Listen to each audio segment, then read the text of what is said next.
The only time you should worry about cleaning up or deleting your old closed accounts on your credit reports is if they were report negatively. And then sometimes, depending on how old they are, they're helping you more than they were probably hurting you, depending on what's bad, what's wrong with those accounts. But any account that's on your credit reports, all you have to do is send a dispute letter into the credit bureaus, and dispute that account. And then that's the process of getting those accounts removed from your credit reports.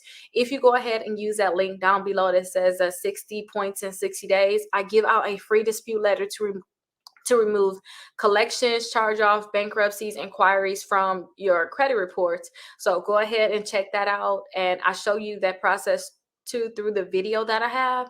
But go ahead and send that into the credit bureaus and work on removing those accounts that way. If the account is not negative, please leave that account alone. You want those old accounts on there. It just shows your history. Just think of it as, hey, this is my history of me doing good.